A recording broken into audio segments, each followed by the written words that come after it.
Back in April of 2019, I went to vacation with my family to the city of Phnom Penh in Cambodia. During our trip to the city, we learned about the Cambodian genocide during 1975 to 1979. We proceeded to head to S-21 Toll Slung Detention Camp, formerly a school and then a torture center for suspected enemies of the Khmer Rouge. It was now transformed into a museum, covering the history of the building and its heavy symbolism towards the genocidal rule of Pol Pot. Whilst I don't remember much of the experience, I did recall meeting an old Cambodian man near the exit of the building. He appears to be handing what to be a memoir, and he handed me a single book without uttering a word. I didn't realize it at the time, but he was one of the only 7 survivors of the detention camp I was standing in right there. His name was Boy Meng. Cambodian history in the modern era has often been turbulent. After the fall of the Khmer Empire in the 1500s, the country was a testing zone between the kingdoms of Siam, modern-day Thailand, and Vietnam.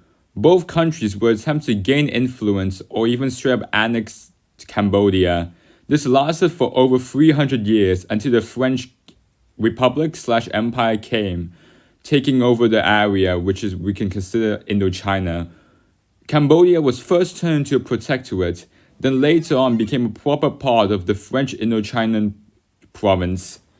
Between 1863 to 1953, borrowing a Japanese occupation of the state between 1941 to 1945, the French colonialists would hold control of the state for roughly 90 years. The French mishandled their colonial subjects, including paying heavy taxes to the French authorities, failure of these authorities to enforce policies in order to improve the average Cambodian's living conditions, and terrible development in terms of rural infrastructure. These all meant that most Cambodians are illiterate and made it hard for them to access medical care or even simply food. Therefore, many families resort to sending their sons to pagodas, Buddhist pagodas, in order to learn about Khmer writing and mathematics. Boy Ming was born in 1941 in the Kampong Chang province in northern Cambodia. Due to his family being relatively poor, they were unable to access basic education for their children. Therefore, Boy Ming had a passion for painting, as he was often known for painting for hours on end, even to the point where his family finds it irritating. At the age of 15, he became a monk and studied at the Khor Wat, as it was the only way to access even the slightest bit of education. Meanwhile, he visited a painting shop and met painters, which taught him how to draw in black and white. He later returned to his hometown in Kampong Chang and paints pictures for movies. It earned him a good living, and he married Ma Yong, his wife. He also started a small painting shop in 1968. During the troubled era post-World War II, Cambodian insurgency guerrillas faced off against French colonial forces across Cambodia, aided by the Viet Cong. Cambodians either served the French or joined the guerrillas for freedom. Boy Ming's father himself was forced by French authorities to build palisades and construct ditches for the French to defend their blockhouses from Viet Cong attacks. Boy Ming himself once saw a decapitated Viet Cong head hung by the French. It wasn't enough to stop the joint freedom fighters, however, as French forces were forced to leave Cambodia by 1953. In 1970, Prince Sihanouk was dethroned by a coup d'etat and Lon Nol took power over in Cambodia. Cities and urban areas were controlled by Khmer Republic, supported by the United States, where rural, undeveloped regions were occupied by the Khmer Rouge, a communist insurgency militia. Boy Ming himself was encouraged to join the revolution, and after hearing Prince Sihanouk appealing to the people to fight against the Khmer Republic, he joined in. In 1975, the Khmer Rouge successfully defeated the Khmer Republic, taking over the country. While there was initial celebration, it soon turned to chaos, as thousands of people were evicted from Phnom Penh towards the nearby countryside. Boy Ming said he felt strange about his scenes. Between 1975 to 1977, Boi Ming and his wife were assigned to work in various fields across Phnom Penh and the surrounding regions. In 1977, two youths told Boi Ming that he was assigned to work at the Fine Arts School of Phnom Penh, which made him very happy since he didn't want to work in those horrible conditions anymore. However, they instead tricked him and sent him to the building S21. Boi Ming describes it as hell on earth. Whilst I can't go into excruciating detail on what Boi Ming went through during his 2 years of captivity in S21, I would give a general analysis on what happened. Boi Ming was chained up with dozens of other people, hundreds at a time in one room. They were barely fed, heavily malnourished, and were forced to relieve themselves via plastic bottles or metal cans. In one verdict he gave against the prison commander, Douche, he claimed that a prison guard walked up to an old man right next to him and repeatedly stepped and kicked the man. The old man later died of his injuries. Boi Ming was interrogated and tortured for weeks with methods like electric shocks, bamboo sticks, and whips. Boi Ming once recalled that they tortured him like an animal and his life was so miserable. Boi Ming always pleaded innocent and that he did nothing wrong against the revolution. But the guards refused to listen and claimed that he was a member of the CIA, KGB, or Yoland Swallowers, even though he didn't even know what KGB or CIA are. In his memoir written by Hugh Van Eyck in 2010, Boi Ming recalled one night after such tortures.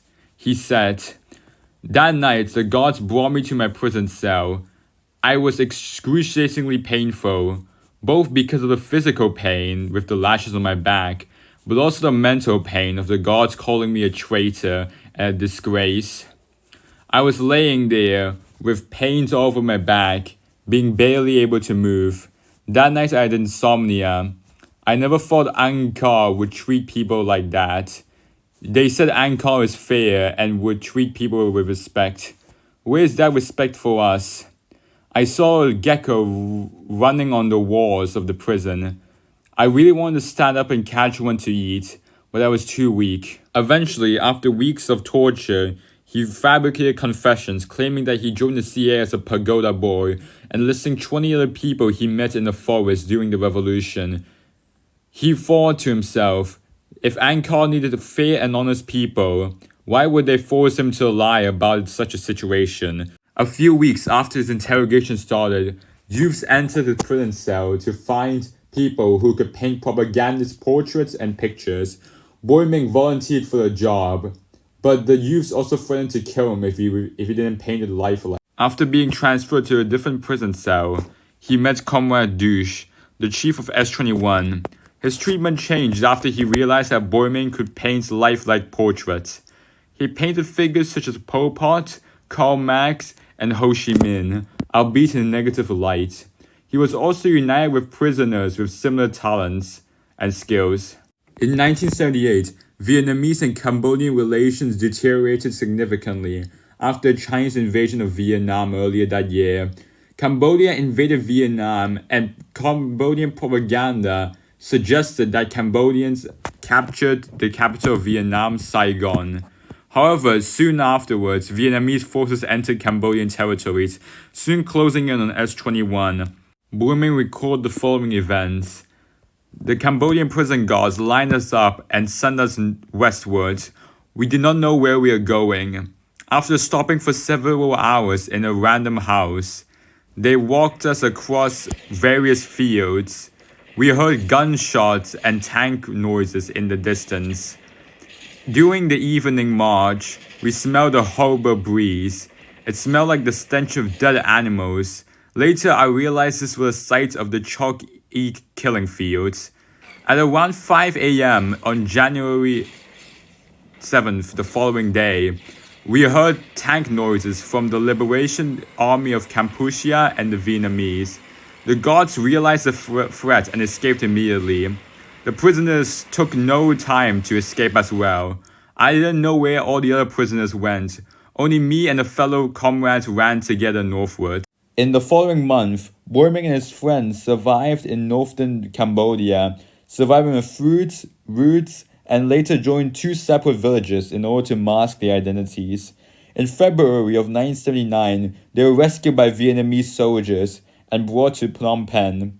He worked in the Soviet hospital before, in 1981, Ung Pech, a survivor of S-21, invited him to the compound for a reunion.